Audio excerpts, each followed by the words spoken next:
Hello everyone, welcome back to your YouTube channel for creative studies. आज के इस session में हम लोग देखेंगे BCOS 183 के लिए प्रीवियस ईयर के question, suggestion question, important questions. और आज के इस सेशन में हम लोग BCOS 183 के लिए से संबंधित कुछ महत्वपूर्ण बिंदुओं पर चर्चा करेंगे जो आप सभी के लिए काफ़ी ज़्यादा महत्वपूर्ण रहेगी। आपके एग्जाम की दृष्टिकोण से जो महत्वपूर्ण बिंदु रहेंगे उस पर हम लोग चर्चा करेंगे। ओके, आप इस सेशन को लास्ट तक देखना, काफ़ी ज़्यादा महत्वपूर्ण रहेगी। इसमें जो जैसे कि कुछ महत्वपूर्ण बातें ये रहेगी, जैसे इसका सिलेबस क्या है और अब तक के एग्जाम में किस टाइप से क्वेश्चन पूछे जा चुके हैं और आने वाले एग्जाम की दृष्टिकोण से कौन कौन से टॉपिक्स इंपॉर्टेंट होंगे और इसकी क्लासेस कहाँ मिलेगी और इसका सजेशन क्वेश्चंस कौन कौन से होंगे, आपको ये इन तमाम बातों पर मैं चर्चा करूंगा। ओके, स्टार्ट करते हैं आज के सेशन को। जैसे कि आज BCOS 183 के लिए हम लोग क्वेश्चंस देखेंगे। ये देखो, ये जो एग्जाम हुई थी दिसंबर 2021 में जो उसके क्वेश्चन पेपर है और मैं रिसेंटली वाला का भी दिखाऊंगा आपको। इसके बाद मैं सब कुछ और अच्छी तरीके से बताऊंगा। ओके, देखिए इस सब्जेक्ट का नाम है BCOS 183, जिसका सब्जेक्ट नेम है व्यापार में कंप्यूटर का अनुप्रयोग। ओके, आपको मैं इस सेशन को स्टार्ट करने से पहले मैं एक और महत्वपूर्ण बातें बताना चाहूँगा। जैसे कि मैंने बताया था इसकी क्लासेस कहाँ मिलेगी। ओके, क्लासेस के बारे में बता दे रहा हूँ, एक मिनट में आपको मैं। और सबसे पहले मैं वहाँ लेके चले जाता हूँ क्लास की ओर। देखिए आप सभी के सामने स्क्रीन पे आता होगा कंप्यूटर और उसका विकास, BCOS 183 व्यापार में कंप्यूटर का अनुप्रयोग। ये देखिए ये क्या है, ये जो है आपका BCOS 183 के जो क्लासेस है। ओके, ये जो यूनिट फर्स्ट को हम लोग देखे हुए, ये आपका थंबनेल बनाया हुआ है और ये यूट्यूब का एक प्लेलिस्ट बना दिया गया है। ठीक है, अपना जो फॉर क्रिएटिव स्टडीज का एक जो है उसमें ही क्लासेस हो रही है रेगुलर, देख सकते हैं। उसके बाद यहाँ BCOS 183 के नाम से एक प्लेलिस्ट क्रिएट कर दिए हैं और इसका प्लेलिस्ट का लिंक जो डिस्क्रिप्शन बॉक्स में मिल जाएगा आपको। यहाँ क्लासेस देख सकते हैं आप, जैसे यहाँ पे वीडियो अपलोड है, यूनिट फर्स्ट अपलोड है, आप सभी देख सकते हो। और ये जो क्वेश्चन ये है आपका इंपॉर्टेंट क्वेश्चन, जो पूरे सिलेबस से जो है इंपॉर्टेंट जो क्वेश्चंस है उसको मैंने कलेक्ट करके आपको बताया है। ओके, तो ये सेशन आपके लिए भी काफ़ी ज़्यादा महत्वपूर्ण होगी। और ये यूनिट 2 का सेकेंड पार्ट है जो कि काफ़ी लंबा समय लग जाता, तो इसीलिए मैंने 2 पार्टों में डिवाइड करके बताया था। ठीक है, काफ़ी ज़्यादा देख सकते हैं आप व्यू भी। उसके बाद यूनिट 2 भी और यूनिट 3 के बाद यानी एक इंग्लिश मीडियम में भी यूनिट 1 का कवर करवा चुके हैं। ओके, यानी कि BCOS 183 का अभी तक जो ना टोटल 5 वीडियो अपलोड है। ओके, 5 वीडियो में जो यूनिट 2 तक हम लोग कंप्लीट कर चुके हैं और बहुत ही जल्द यूनिट 3 आने वाली है। तो यही मैं आपको बताना चाह रहा था कि कहाँ पे आपको जाना है, कहाँ पे क्लासेस मिलेगी और बेहतरीन तरीके से क्लासेस करवाई जाती है जो आपके एग्जाम के दृष्टिकोण से काफ़ी ज़्यादा महत्वपूर्ण होती है। उन बिंदुओं पर चर्चा किया जाता है। ठीक है, तो इसको जरूर कर लीजिएगा और इसका प्लेलिस्ट जो है इसका लिंक डिस्क्रिप्शन बॉक्स में और कमेंट बॉक्स में पिन किया हुआ मिल जाएगा। तो आप चलिए, आप सभी को पता चल गया क्लासेस कहाँ मिलेगी और कहाँ रेगुलर अपलोड होती है। उसके बाद ये सभी फ्री में है, बिल्कुल अपना यूट्यूब चैनल पे ही है। ओके, तो उसके बाद और भी सब्जेक्ट की क्लासेस अपलोड है, आप सभी देख सकते हैं। ओके, चलिए अब देखते हैं हम लोग क्वेश्चन की ओर। चलिए देखते हैं इसका सिलेबस क्या है। आप सिलेबस के बारे में देखिए, इसका अधिकतम अंक जो है ना 100 का है। 100 का एग्जाम होगी, उसका 3 घंटे का समय दिया जाएगा। और हर एक एग्जाम में आप करना क्या, सबसे पहले अगर एग्जाम हॉल जाओ, क्वेश्चन पेपर जैसे ही मिले, सबसे पहले आप जो नोट पढ़ना, ये नोट पढ़ना बेहद ही जरूरी है।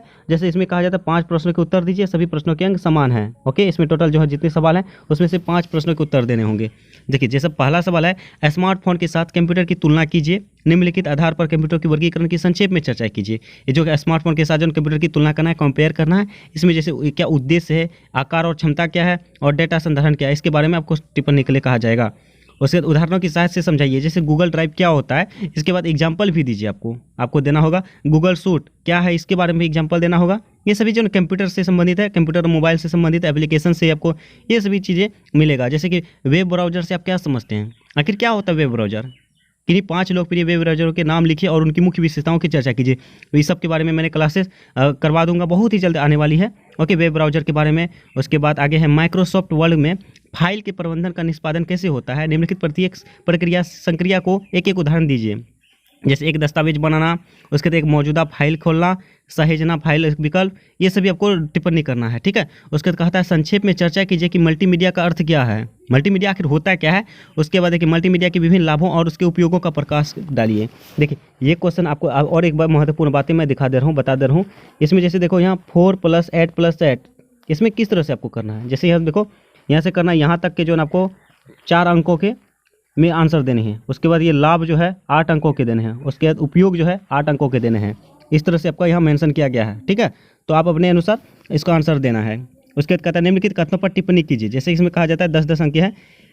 MS एक्सेल में एक प्रकार ये एक पूर्व संचरित या पूर्व परिभाषित सूत्र के रूप में कहा जाता है जो चयनित या विनिर्दिष्ट मानों का उपयोग करके कुछ परिणामों की गणना कर सकता है। उसके बाद है ख, 4 प्रदर्शन उपकरण का एक सेट है जो डाटा सेट को प्रस्तुत करने के लिए उपयोग किया जाता है।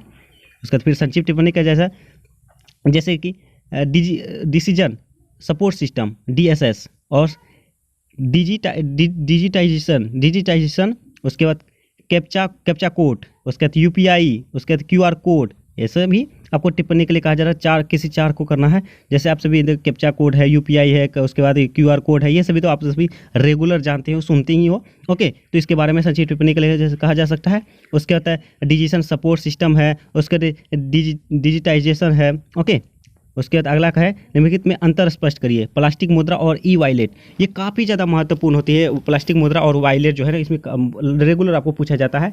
उसके बाद MS वर्ड में हेडर और फुटर के बारे में इन दोनों के बीच अंतर स्पष्ट करना है, ठीक है, डिफरेंट बताना है। तो ये 8 क्वेश्चंस हैं, 8 में से किन्हीं 5 के सॉल्व करने हैं आपको। ओके, इसकी क्लासेस जैसे मैंने बताया बहुत ही जल्द आने वाली है और भी, ठीक है। अब देखो ये क्वेश्चन है, रिसेंटली जो एग्जाम हुई थी जून 2022 में, उसके क्वेश्चन पेपर है जो काफ़ी ज़्यादा सहायता होगी आपके लिए। ओके, सेम टू सेम उसके तरह सेम टू सेम है। और एक बात, ये क्वेश्चन आपको करना ही करना है। इसके साथ साथ आपको जो है कम से कम जो है ना असाइनमेंट के क्वेश्चन जरूर पढ़ के जाना है। काफ़ी ज़्यादा महत्वपूर्ण हो रहती है आपके लिए, आपके सिलेबस के लिए, ठीक है। असाइनमेंट के क्वेश्चन जरूर पढ़ के जाना। उसके देखिए इसमें कहा जाता है कंप्यूटर सिस्टम के विभिन्न हार्डवेयर और सॉफ्टवेयर घटकों के बारे में विस्तार से चर्चा कीजिए। उसके बाद कंप्यूटर नेटवर्क से आप क्या समझते हैं, कंप्यूटर नेटवर्क के प्रकारों को पर संक्षेप में चर्चा कीजिए। उसके साइबर सुरक्षा क्या है, 3 प्रमुख सुरक्षा सिद्धांतों के बारे में विस्तार से समझाइए। उसके वाणिज्य में ई भुगतान की क्या भूमिका है, ई भुगतान प्रणाली में शामिल विभिन्न प्रौद्योगिकियों की संक्षेप में व्याख्या कीजिए। उसके अगला है गूगल डॉक्स की उपयोगिता और विशेषताओं पर संक्षेप में चर्चा कीजिए। आप गूगल डॉक्स में किस तरह कार्य करेंगे, MS वर्ड और गूगल डॉक्स के बीच तुलना कीजिए, ठीक है। उसके बाद कहता है पावर प्वाइंट में स्लाइड व्यू क्यों होता है, और स्लाइड में जो ग्राफ और चित्रों को डालने के विभिन्न चरणों की व्याख्या कीजिए। उसके बाद एक्सेल वर्कशीट में चार्ट और ग्राफ को व्यवस्थित करने के तरीके क्या है। उसके बाद हम वर्कशीट को कैसे जोड़ सकते हैं, हटा सकते हैं, ग्रुप या अनुग्रुप कर सकते हैं, एक उदाहरण के साथ बताइए। उसके बाद कहता है नेक्स्ट में टिप्पणी के लिए कहा जाए डाटा संग्रह समस्या बयान संबंधी परीक्षाओं की व्यवस्थित टिप्पणियाँ के माध्यम से होगा। उसके बाद बारंबारता वितरण सारणी के वक्त एक उपयोगी आंकड़ा है जो नमूना डाटा सेट में विभिन्न परिणामों के लिए अलग अलग मान दिखाता है। उसके बाद नेक्स्ट क्वेश्चन और लास्ट क्वेश्चन कहता है सहसंबंध और प्रतिगमन, उसके डाटाबेस मैनेजमेंट सिस्टम और रिलेशनल डाटाबेस मैनेजमेंट सिस्टम, इसके बारे में आपको कहा जा रहा है। तो ये देखें, हम लोग 2 साल के प्रीवियस ईयर के क्वेश्चन देखें और जो है इसकी क्लासेस के बारे में चर्चा की, सिलेबस के बारे में चर्चा किए और इसके बाद इंपॉर्टेंट क्वेश्चन के बारे में चर्चा किए और भी बहुत, यानी कि लगभग 20 US 183 के जो महत्वपूर्ण टॉपिक्स थी, जो भी महत्वपूर्ण बातें थी, ध्यान देने योग्य बातें थी, उस पर चर्चा की। आई होप कि आप सभी को ये सेशन काफ़ी ज़्यादा हेल्पफुल साबित हुआ होगा। उसके बाद अगर आप चैनल में पहली बार आए हैं और चैनल को सब्सक्राइब नहीं किए तो प्लीज़ चैनल को सब्सक्राइब जरूर कर दें और बेल आइकन को हिट कर दें। वीडियो पसंद है तो लाइक करें, कमेंट के माध्यम से जो भी डाउट हो डाउट पूछिए और अपने दोस्तों को भी शेयर कीजिए। चलिए मिलते हैं नेक्स्ट सेशन में, तब तक के लिए थैंक यू।